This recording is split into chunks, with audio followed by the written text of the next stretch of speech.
देवेशी दण्डनीतिस्था दहराकाशरूपिणी प्रतिपन्मुख्यराकान्ता तिथिमण्डलपूजिता कलात्मिका कलानाथ विनोदिनी सचामररमावाणी सव्यदक्षिणसेविता आदिशक्तिरमेयात्मा परमा पावना कृतिः अनेककोटिब्रह्माण्डजननी दिव्यविग्रह क्लींकारी केवला गुह्या कैवल्यपददायिनी त्रिपुरा त्रिजगद्वन्द्या त्रिमूर्तिस्त्रिदशेश्वरी त्र्यक्षरी दिव्यगन्धाढ्या सिन्दूरतिलकाञ्चिता उमा शैलेन्द्रतनया गौरी गन्धर्वसेविता विश्वगर्भा स्वर्णगर्भा वरदा वागधीश्वरी ध्यानगम्या परिच्छेद्या ज्ञानदा ज्ञानविग्रहा सर्ववेदान्तसंवेद्या सत्यानन्दस्वरूपिणी लोपामुद्रार्चिता लीला क्लुप्तब्रह्माण्डमण्डला अदृश्यादृश्यरहिता विज्ञात्री वेद्यवर्जिता योगिनी योगदा योग्या योगानन्दा युगन्धरा इच्छाशक्ति ज्ञानशक्ति क्रियाशक्ति स्वरूपिणी सर्वाधारा सुप्रतिष्ठा सदसद्रूपधारिणी अष्टमूर्तिरजा जैत्री लोकयात्रा विधायिनी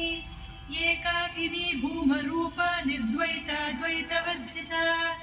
अन्नदा वसुधा वृद्धा ब्रह्मात्मैक्यस्वरूपिणी बृहती ब्राह्मणी ब्राह्मी ब्रह्मानन्दा बलिप्रिया भाषारूपा बृहत्सेना भावा भावविवर्जिता सुखाराध्या शुभकरी शोभना सुलभा गतिः राजराजेश्वरी राज्यदायिनी राज्यवल्लभा राजत्कृपा राजपीठनिवेशित निजाश्रिता राज्यलक्ष्मी कोशनाथा चतुरङ्गबलेश्वरी साम्राज्यदायिनी सत्यसन्धा सागरमेखला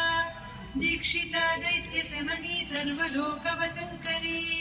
सर्वार्धदात्री सावित्री सच्चिदानन्दरूपिणी देशकाला परिच्छिन्ना सर्वगा सर्वमोहिनी सरस्वती शास्त्रमयी गुहाम्बा गुह्यरूपिणी सर्वोपाधिदा दुरादर्शा पाटली कुसुमप्रिया महती मेरुनिलया मन्दारकुसुमप्रिया वीराराध्या विराड्रूपा विरजा विश्वतोमुखी प्रत्यग्रूपा पराकाशा प्राणदा प्राणरूपिणी मार्ताण्डभैरवाराध्या मन्त्रिणीन्यस्तराज्यधूः त्रिपुरेशी जयत्सेना निस्त्रैगुण्या परापरा